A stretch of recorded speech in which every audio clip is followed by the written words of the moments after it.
IRCTC में देख लेते हैं पहले एक बार। अगर आप देखते हो, आ जाओ टॉपिक पे यार। हमने क्या देख लिया कि यहाँ पर स्ट्रक्चर क्या हो चुका है, डाउन ट्रेंड। ये एक इम्पल्स है, ये वाली लेग हाई एंड लो।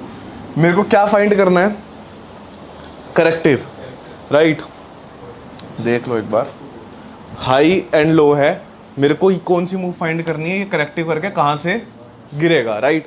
तो मैं क्या कर सकता हूँ, मैं हेल्प ले सकता हूँ किसकी, फिबोनाची रिट्रेसमेंट की। यहाँ जाऊँगा, यहाँ पर अगर आप देखते हो टॉप पे क्या लिखा हुआ है, फिबोनाची रिट्रेसमेंट। इसको क्लिक कर दूंगा टॉप से थर्ड वाले पे, राइट, फिबोनाची रिट्रेसमेंट। इस पे मैंने क्लिक करा। अब मेरे को डाउन ट्रेंड की करेक्टिव फाइंड करनी है या अप ट्रेंड की, डाउन ट्रेंड की। तो टॉप टू बॉटम या बॉटम टू टॉप, तो high to low, highest point पे जाऊंगा, यही है। टॉप से मैंने कनेक्ट करा और मैं इसको बॉटम पे, ये बॉटम था, देखो भाई, ये टॉप टू बॉटम। ये क्या लग रही है, ये वाली मूव क्या है, ये क्या है, करेक्टिव। ये कहीं से भी जा सकती थी, तो मेरे को फाइंड करने के लिए करेक्टिव कहाँ एंड होएगी, मैंने इसका यूज़ करा। तो सबसे पहले जैसी फिबोनाची में लगाऊंगा, इसकी सेटिंग पे चले जाऊंगा, इसकी सेटिंग खोलूंगा, ये रही सेटिंग।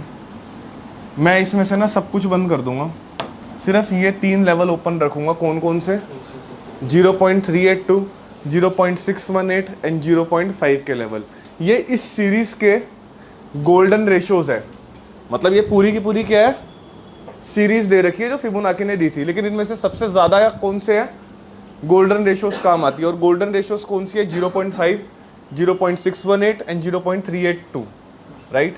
तो ये रेशियोज ऑन करके जैसे ही मैं इधर क्लिक करता हूँ, तो अगर आप देखते हो तो इस ये वाली करेक्टिव कहाँ ख़त्म हुई है, कहाँ ख़त्म हुई है, 382 पे। मतलब ये आपको ये बता रहा है, ये जो करेक्टिव है ना, ये यहाँ जाकर भी गिर सकता है, ख़त्म।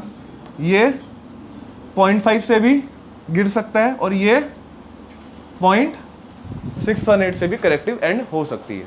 डन, कोई प्रॉब्लम, कोई डाउट। अच्छा, अब आप बोलोगे सर, अगर मान लेते हैं, डाउट आना चाहिए इसके अंदर क्योंकि ये है बहुत कंफ्यूजिंग टूल। अगर ये 618 को भी तोड़ देता है तो क्या स्ट्रक्चर चेंज हो गया, कैसे हो गया, हाई तो ये है, उसके ऊपर ना, इसके ऊपर जाने से स्ट्रक्चर चेंज है। लेकिन अगर ये 618 तोड़ देता है तो क्या, नहीं नहीं नहीं, नया पॉइंट, हम फिबोनाची वहां पर काम खत्म कर दोगे, प्राइस एक्शन से डील करोगे, राइट। समझ आया, फिबोनाची आपके ज्यादा काम अगेन नहीं आएगा। मेरा क्या रूल है फिबोनाची के अंदर, मैं आपको बता देता हूं। मेरा रूल मुझे ये कहता है कि जिस तरीके से मैं ट्रीट करता हूं कि ये एक लेग है जिसमें मुझे फिबोनाची लगाने की भी जरूरत नहीं पड़ेगी। मैं जो भी करेक्टिव फाइंड करूंगा 50% से ऊपर करूंगा। ये इस लेग का 50% है, 0.5। इस लेग का 50% क्या है, ये रहा सेंटर लाइन है, इक्विलिब्रियम है आप बोल सकते हो इसको, राइट।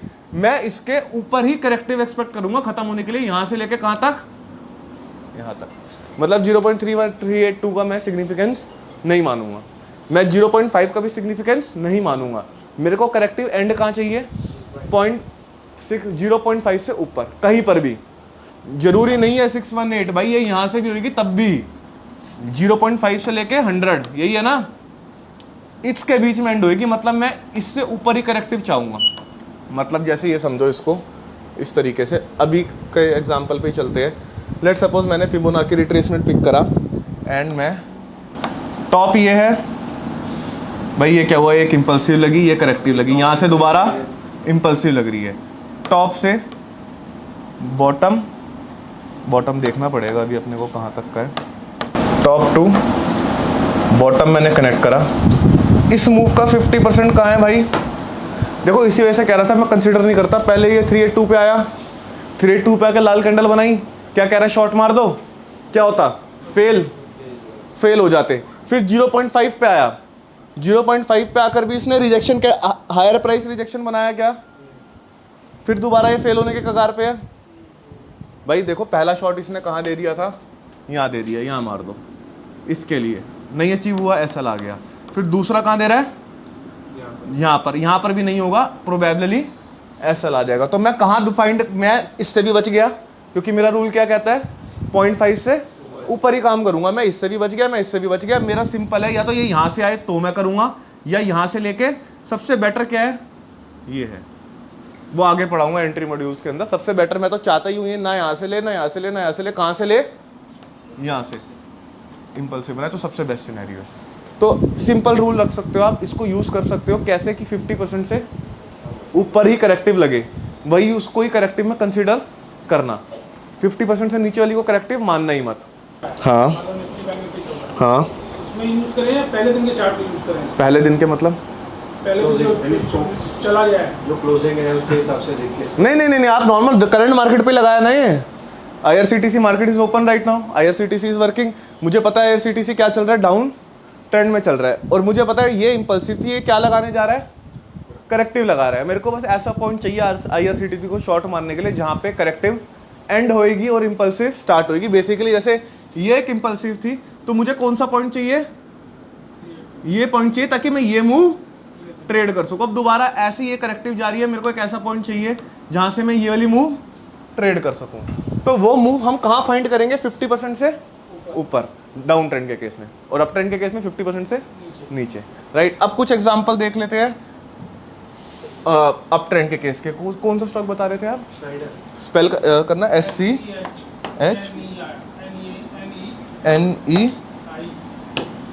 भाई एक स्टॉक खोला हमने, हमारे सामने क्या है, ये अगेन डाउन ट्रेंड चल रहा है, मैं फिबोनाची उठा रहा हूँ, ये एक इम्पल्सिव लगी है, यहाँ से ऐसे समझो, ये यहाँ से यहाँ तक एक इम्पल्सिव है, अप ट्रेंड की या डाउन ट्रेंड की, तो मैं टॉप टू बॉटम कनेक्ट करूंगा क्या फाइंड करने के लिए, ये वाला करेक्टिव पॉइंट। लेट्स सी क्या होता है।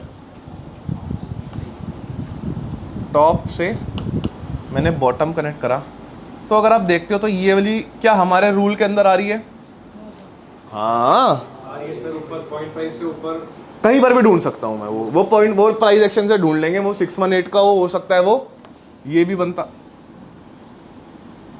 हो सकता है, वो प्राइस मैं यहाँ एक्सपेक्ट करता, ये यहाँ तक आएगा, वो बात की बात है, लेकिन हमारे 0.5 से ऊपर ही करेक्टिव एंड हुई है, राइट। दोबारा ये एक इम्पल्सिव लग गई, टॉप टू बॉटम, ये टॉप है ये बॉटम है, यहाँ से यहाँ कनेक्ट करा, ऑटोमेटिक मेरे पास ये वाला लेवल निकल के आ गया। बेसिकली मैं 318 को इग्नोर कर दूंगा, 0.5 को लगे रहने दूंगा ताकि मुझे पता लग सके कि इससे ऊपर मेरे को करेक्टिव एंड होने की एक्सपेक्टेशंस है, राइट। अब दोबारा चलते हैं, फिर ये एक इम्पल्सिव लगी जिसने स्ट्रक्चर ब्रेक करा ना, इसने ये लो ब्रेक कर दिया, तो मैं एक बार चलता हूँ यहाँ से एंड यहाँ पर डालता हूँ। अब की बारी क्या हुआ, अगेन वही हमारा रूल काम आया, ठीक है, ना ये 0.382 पे रुका, ना ये 0.5 पे रुका, ना ये 0.618 पे रुका, ये 0.5 से ऊपर ही इसने करेक्टिव 782 पे, वो 618 है यार, वो ये रेशो वो नहीं है, ये 618 0.5 0.382, तो उसी के आसपास से आकर रिजेक्शन ली है, राइट। अगेन जैसे ये है, अब इसको भी अगर मैं जोड़ता हूं तो क्या लगता है 0.5 से ऊपर नहीं है करेक्टिव, राइट। तो हम रूल इसी को लेकर चलेंगे, कोई भी आपकी इंपल्सिव या करेक्टिव मूव हो वो 0.5 से नीचे या ऊपर खत्म होनी चाहिए फॉर द सेलिंग पर्पस। हाँ ये तो 100% तक ही पहुंच रहा है, ये लो है, तो आपकी एंट्री ये रहा ना, ठीक है। देखो हाई एंड लो है, हाँ करेक्टिव इस अकॉर्डिंग टू दिस स्ट्रक्चर। अच्छा अगर यहाँ पे मान लेते हैं, ऐसे कैसे बोल सकते हैं हम नीचे जाएगी, अगर मान लेते हैं यहाँ पर एक डेली की डिमांड जोन पे बैठा है, तो अब क्या ये करेक्टिव है, क्या ये इंपल्सिव बनेगी, ब्रेक कर देगी स्ट्रक्चर। अगर ये लेट सपोज किसी डिमांड जोन पे है, अभी हमको पता है क्या डिमांड पे, नहीं पता क्योंकि हमने एनालिसिस तो किया ही नहीं है, ऐसे ही थोड़ा ना आके चार्ट पे फिबोनाची लगा दोगे, ये स्ट्रक्चर देख लोगे भाई आपने देखा, ये मान लेते हैं लेट सपोज डेली की किसी डिमांड जोन पे है, तो मैक्सिमम प्रोबेबिलिटी क्या है कि यहाँ से स्ट्रक्चर चेंज कर देगा भाई, हायर हाई क्रिएट करके हायर लो लगा के ऐसे ऐसे ये बढ़ने लग जाएगा, राइट। समझ आ गया। तो इकलौती चीज काम नहीं आएगी, राइट। कल मैं ऐसे ही बैठा हुआ था गाड़ी के अंदर ट्रैफिक में बहुत ज़्यादा, तो मैं इरिटेट हो रहा था, राइट। कभी ट्रैफिक के अंदर गाड़ी चलाने में मेरे को बहुत बेकार लगता है, तो मैं इरिटेट होकर देख रहा, कभी ये वाला मिरर देखना पड़ रहा है, ट्रैफिक से निकालना भी है जल्दी थी, कभी ये मिरर देखना पड़ रहा है, कभी बैक का देखना पड़ रहा है, कभी गर्दन घुमा कर ही पीछे देखनी पड़ रही है, फिर एस्केलेरेटर अलग संभाल रहे हो, ब्रेक अलग संभाल रहे हो, क्लच अलग संभाल रहे हो, स्टीयरिंग व्हील अलग है, गियर अलग है। इनमें से अगर कुछ किसी एक भी चीज़ को कंबाइन ना कर पाओ तो क्या काम हो जाएगा, भाई ऐसे नहीं बोल सकते ना कि सर मेरे को एक चीज़ से गाड़ी चलाना सिखा दो, बस मैं एक ही चीज़ दूंगा, या तो स्टीयरिंग व्हील करा दो, या गियर बॉक्स समझा दो, या क्लच समझा दो, या ब्रेक समझा दो। एक से काम नहीं चलेगा। और मैं कह रहा हूँ सबको आपको कंबाइन करके काम करना पड़ेगा। भाई गाड़ी चलानी आती है ना, एक चीज़ से चल जाएगी क्या? आपको गियर बदलने नहीं आते, आपको स्टीयरिंग व्हील पे पूरा कंट्रोल है, चला लोगे गाड़ी नहीं चलेगी, राइट। आपको गियर बदलने आते हैं, स्टीयरिंग व्हील संभालना नहीं आता, नहीं पता कि कैसे एक्सेलरेट करते हैं गाड़ी को, कैसे क्लच छोड़ते हैं, गियर कैसे डालते हैं, तो अगेन नहीं चलेगी। आपको सारी चीज़ें साइमल्टेनियसली यूज़ करनी पड़ेगी। कभी जब रिक्वायरमेंट है इस मिरर पे देखने की तो इस मिरर पे देखोगे, आपको लगता है गियर स्पीड ज़्यादा करनी है तो गियर बढ़ाओगे, तो वो सब कुछ साइमल्टेनियसली चलेगा। उसी तरीके से ट्रेडिंग है यार, आप सिर्फ एक स्टैंड अलोन फैक्टर पे बाय नहीं कर सकते। मैं यहाँ पर शॉर्ट नहीं कर सकता, रीज़न बीइंग हो सकता है इधर डिमांड हो, और मैंने आपको दो सबसे इंपॉर्टेंट कॉम्बिनेशन बताया ना। जैसे गाड़ी के केस में सबसे इंपॉर्टेंट क्या हो गया भाई, पहले स्टीयरिंग व्हील, दूसरा गियर, इन दोनों की नॉलेज मस्ट होनी चाहिए, तभी हाँ ब्रेक भी है वो चलो वो तीन चीज़ हो गई, स्टीयरिंग व्हील, गियर एंड वो नीचे का जो कंसोल है, clutch, brake and acceleration, right. तो उसी तरीके से मैंने आपको, और बाकी साइड कुछ लोगों को मैंने देखा यार, मेरे फादर है, उनको ना दोनों इस वाले मिरर की रिक्वायरमेंट नहीं पड़ती, वो जो आगे जो मिरर लगा होता है उसी से ही वो देख लेते हैं। मेरे को दोनों मिरर की रिक्वायरमेंट पड़ती है। तो उसी तरीके से कैंडल स्टिक्स वगैरह है। जो सबसे इंपॉर्टेंट है वो है market structure and demand and supply zone. इनके बिना काम नहीं चलेगा। आप बेसिक मत करो ये फिबोनाची यूज़, काम हो जाएगा, लेकिन अगर आपने demand and supply and market structure नहीं है तो अगेन वहाँ फंस जाओगे आप। तो सबसे पहले तो ये चीज़ें हमारे को सेटअप होएगी। हाँ बिल्कुल बिल्कुल, इसी में देख लेते हैं, कोई मिलता है तो। गया तो होगा ये ऊपर, ये तो चलो साइडवेज हो गया, मोर ऑफ। चलो इसका एग्जांपल देखते हैं। ये एक छोटी सी एक इम्पल्सिव बाइक है, ये वाली छोटी सी लेग है। मैंने अब बॉटम टू टॉप करूँगा, top to bottom, bottom to, मैंने टॉप कनेक्ट करा तो मैं क्या देखता हूँ अप्रॉक्सीमेटली कहाँ ख़त्म हुई है, बॉटम टू टॉप मैंने कनेक्ट करा तो देखो, तो वही तो ये है ना, यही तो लगाया है। अरे वो लेवल इधर आएंगे, कनेक्ट देखो इधर ही करा, ये देखो ये है ना, यहाँ से कनेक्ट करा है, ठीक है। तो अप्रॉक्सीमेटली कहाँ ख़त्म हुआ, 618 के लेवल पे। ये नीचे से भी ख़त्म हो सकता था भाई, बट हमारा रूल क्या है, ये 50% है। मैं जो ये कनेक्टेड देखूंगा वो 50% के बिलो ही देखूंगा, दैट्स इट। चाहे वो यहाँ से हो चाहे वो यहाँ से हो, मेरे लिए दोनों चलेगा। बस 50% वाला रूल याद रखना, वो काम आ जाएगा अच्छे से, राइट।